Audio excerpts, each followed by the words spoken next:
Habari, naitwa Tracy Festo Rongole, ni physiotherapist hospitali ya Dodoma ya Rufaa. Leo nitakuwa nazungumzia sehemu ya jinsi ya kutoa elimu na kujikinga dhidi ya maumivu ya shingo na mgongo. Maumivu ya shingo kwenye mgongo tunasema kwenye shingo inaanzia kuanzia kwenye cervical.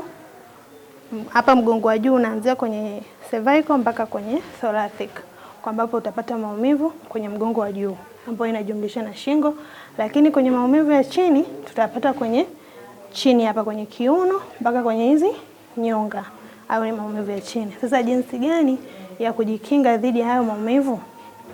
Kwa wale wanaofanya ofisini, ukiwa umekaa kwenye kiti chako, hakikisha umekaa umenyooka, mgongo wako umenyooka, unatumia kompyuta yako, una type kazi zako. Usiiname ukapindisha shingo kama hivi, ukawa unafanya kazi umeinama, lazima utapata maumivu.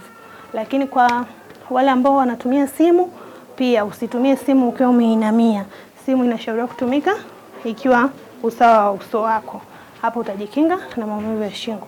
Lakini kwenye mgongo wa chini ni jinsi ya kunyanyua mizigo. Tusiende direct unainama chini unachukua umeinama hivi. Ya kupasa unachuchumaa chini kidogo, una lift ule mzigo wako. Kingine cha kufanya kupunguza maumivu ni nyumbani. Kwa mfano kwenye maumivu yale ya mwanzo tunasema acute pain, mara nyingi tunatumia barafu, ice. Lakini kwenye yale maumivu chronic au ya muda mrefu tunatumia maji ya moto. Tunawasihi wagonjwa au watu wenye matatizo maumivu kwenye maeneo ya shingo, migongo, wasisite kufika hospitali ya Rufaa ya Mkoa wa Dodoma kwa ajili ya matibabu, kwa sababu tunatoa huduma nzuri, na huduma nzuri ndio kipaumbele chetu.